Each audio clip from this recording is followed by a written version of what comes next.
embrace it. Embrace it. It's the dark side. Embrace it.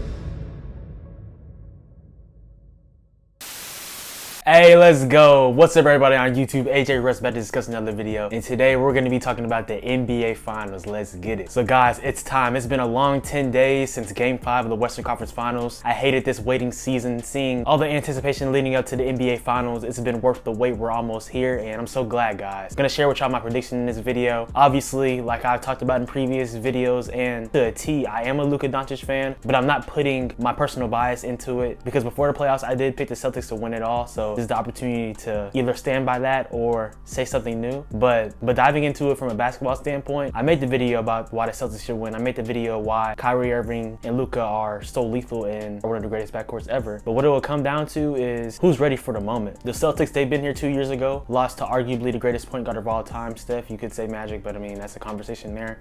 Kyrie, he knows what it takes to win in the finals. Won in 2016 with the Cavs. Luka is new here, but he has a tremendous playoff record and resume, and the Mavericks have made that with conference finals 2 of the past 3 seasons. But for the Celtics, they want vengeance. They're trying to avenge that loss that they suffered. In my opinion, a lot of these games are going to be close, and that really does favor the Mavericks in a sense, in terms of how we saw them close out the Timberwolves in their first 3 games and then just blow them out. But for the Celtics, they are a deep roster. Having Porzingis come back, if he is 100% healthy, they should be favored. But it's like he was beating around the bush, truly 100% healthy. That's the story right there. Jrue Holiday, that's another compelling storyline to see how he will guard Kyrie Irving or Luka, and vice versa with Derek White guarding Luka or Kyrie. And even Jaylen Brown will probably join the matchup as well, trying to stick them. I just do believe that all the factors in this series are going to be decided by a slim margin. You also have to put in the fact that Kyrie is returning to Boston, so you know the fans are going to be lit. They're going to be talking a lot of ish to him, but he's more composed, he's in a better space, and I do believe that this series is either going 6 or 7 games. But before I dive deeper into the video and also share with y'all my final prediction and who's going to win the 2024 NBA Finals, make sure you hit the like button, subscribe, and turn on post notifications. You know we post about hero sports, lifestyle, pop culture, videos about the NBA, NFL, Marvel, DC, all things of that nature. With that being said, let's talk about who's going to lift the Larry O'Brien trophy. So guys, first we're going to talk about it from a Mavericks standpoint and then talk about the Celtics. It's going to be reiterating some of the things I said on my last Mavericks video, but for Luka and Kyrie, they are a dominant duo. You can make the case that they're the best duo in the league. Some people may still say Murray and Jokic. Some people will say Brown and Tatum, but I think that it's Luka and Kyrie, and it'll solidify that if they do win the title. But there's no stopping them. I don't even know if there's really a containing them, to be honest with you. The thing about the Celtics and their game plan against the Mavericks is going to be stopping the others, making people like a Derek Lively, a Daniel Gafford. If you notice in the Timberwolves series, Daniel Gafford at times, when the Timberwolves sent the double teams at Luka or Kyrie, he was forced to be a playmaker, and he struggled doing that. So I'm sure Boston will try to facilitate that game plan and see how that works. That's Gafford's decision making, because Derek Lively, even as a rookie, he's been able to make tremendous plays off of the pick and roll, to find shooters, to make easy floaters, to finish at the basket, things of that nature. So that's an interesting aspect right there. And with Maxi Kleber returning in the Timberwolves series, you can kind of tell that he was a shell of himself, but hopefully with the rest and just more preparation going into the NBA Finals, he'll be able to be more of a factor, because Maxi Kleber, he is an integral role player for this Dallas Mavericks group, being another big body, and he's also a good pick and pop player. But that's another big to be paired with Lively, with Gafford, and with PJ Washington. And PJ Washington, he's been able to make a lot of big time shots, make some great plays. He's brought great energy since the trade deadline. He's another important piece for the Mavericks going into this series, because he may likely have to guard like a Jason Tatum or things of that nature. I'm interested to see who the Mavericks are going to put on Jason Tatum and Jaylen Brown, how they're going to involve Luka and Kyrie defensively as well, because they have improved significantly. But also for the Celtics, Derek White, I mean, he can create his own shot. So can Jrue Holiday as well. They're players that obviously aren't number 1, number 2, or even 3 players on the offensive end, but they can still create their shots. Jrue Holiday, he's been an all-star before. Derek White, he had potential all-star votes as well this season, even though he didn't make it. And then you have Porzingis as well too. Like I talked about a second ago, that could be the huge mismatch. Now, you can't say Derek Lively will be able to guard him, and honestly, I can concede to that, because Derek Lively, he has a lot of length, but he is a rookie as well. But I mean, I'm not really even sure about Porzingis, honestly, because like I talked about a second ago, he's not really certain in his answers talking about how ready he is to play, because Porzingis, this is going to be the biggest series of his life. He's never been to the NBA Finals before, let alone the conference finals, because in Washington, that was basketball purgatory. In Dallas, him and Luka weren't able to build a good rapport together, and when he was in New York, the Knicks were just stinking up the joint, even though he had great plays and great future. But now with Porzingis going against the Mavs, I mean, it's going to be interesting to see what bigs they throw on him, and if he's going to be able to impact the game like we saw before he got injured in the Miami Heat series and also in the regular season. Luka's basketball IQ, though, is something that I do believe will be a huge factor and a huge problem potentially for the Celtics and Joe Mazzulla's coaching staff, because while you can try to stop him physically, it's like he has a counter for everything. I mean, we saw that in the Thunder series specifically and the Timberwolves, but I want to talk about the Thunder series because they tried to out-physical Luka with Lou Dort guarding him, and you could probably try to see that the Celtics, you could probably imagine the Celtics following a similar recipe, but probably reimagined. But it's just like his basketball IQ dominates the game, how he's able to find his teammates, how he's able to be patient. You can't speed him up at all. He's gonna get into the lane to facilitate, and it's like last minute you think he's gonna shoot a floater, and then he lobs it to Derek Lively or Daniel Gafford, and then last minute you think, okay, he's gonna throw a lob now, and then he's just getting another bucket. So it's just so different. And then Luka's ability off of the step back, off of the screen and roll, to manipulate the defenses and to manipulate defenses to create his own shot, his ball handling ability. I mean, I'm sure he's learned some tricks from Kyrie as well, because Kyrie, in my opinion, is the greatest ball handler of all time.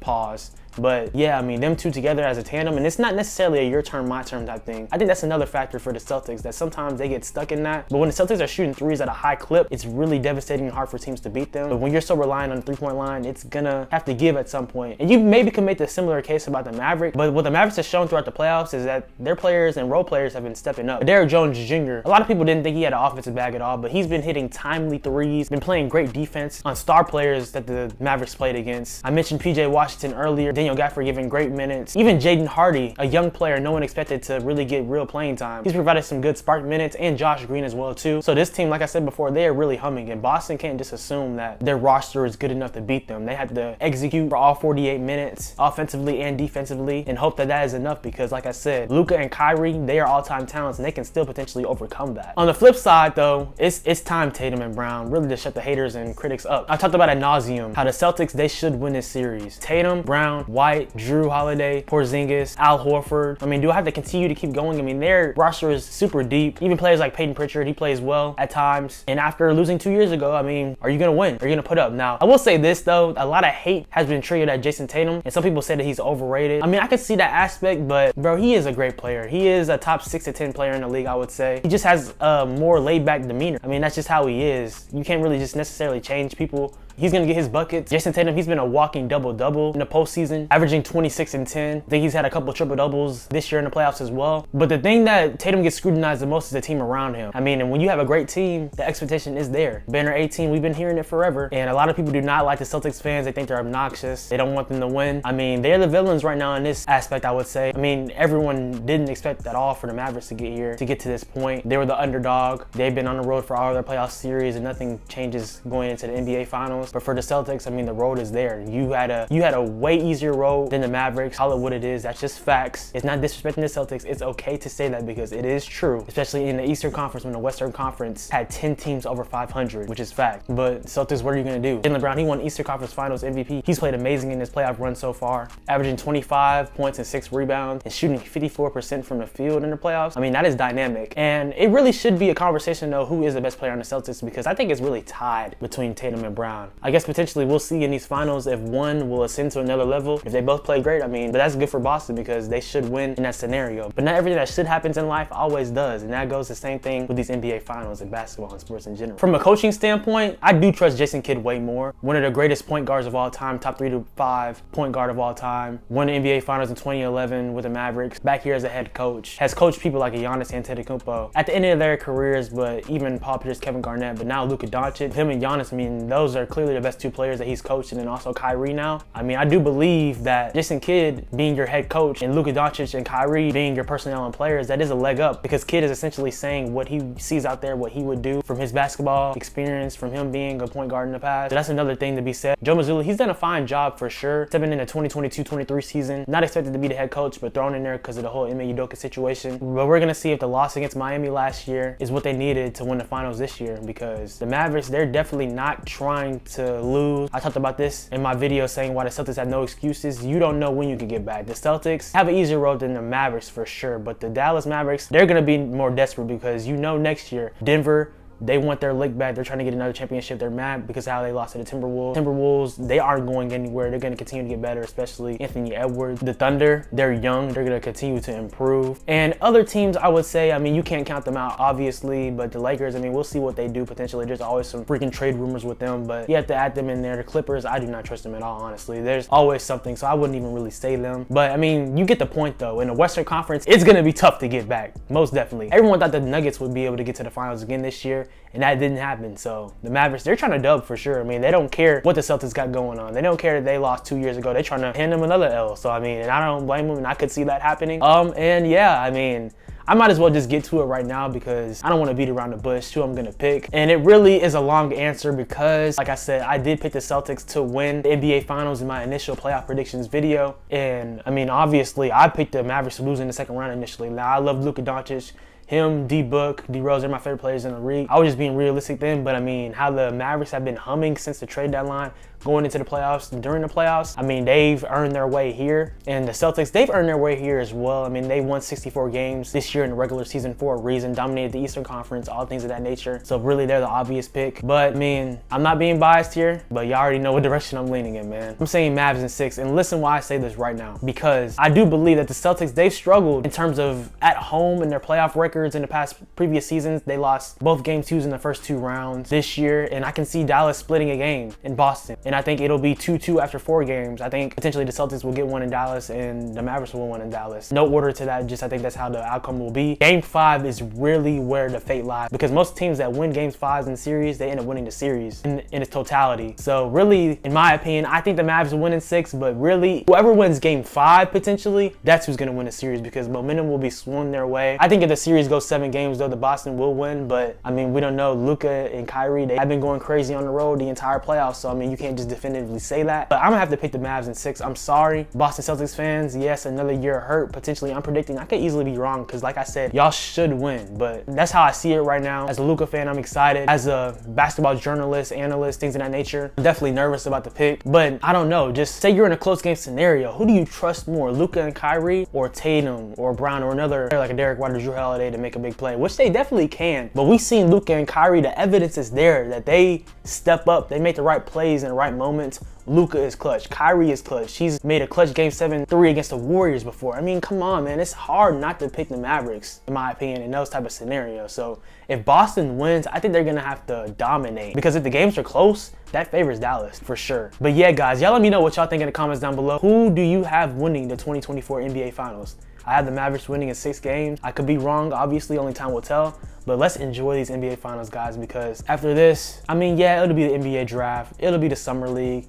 And stay tuned because I'm actually going to Las Vegas during that time. So have some vlog footage of that too. Just stay tuned. But after that, bro, oh my gosh, we're going to be waiting until October for NBA basketball. And I love the NFL as well. I'm sure a lot of y'all do too. But there's nothing like the NBA. There's nothing like basketball. That's my favorite sport forever. And it's just bittersweet seeing the lack of games now because remember at the beginning of the playoffs, there was 4 games on a day in the first round. I love that. But I mean, it's reality. I mean, we're going to crown the champion here. I think it's going to be the Dallas Mavericks. I could be wrong. It could be Boston getting banner 18 and having the most titles in NBA history. It's going to be entertaining, intriguing, and amazing. I appreciate you guys watching. Always make sure to like, comment, subscribe, and turn on post notifications. Follow me on Instagram or Twitter at SwaggyRuss, and also on TikTok at SwaggyRuss2 for cooking videos, shorts, reels, content, things of that nature. More videos are on the way. I potentially will post some more videos throughout the finals, just depending on what happens. I'll stay tuned for more content in general. The NFL season is right around the corner, like I said earlier, so I'm still covering there. Marvel-wise, Deadpool and Wolverine comes out next month, so might have some Marvel stuff to talk about. But yeah, more stuff is on the way, guys. Y'all be blessed. God loves you. Hope you're doing well. You matter. You have purpose. Y'all have a good one.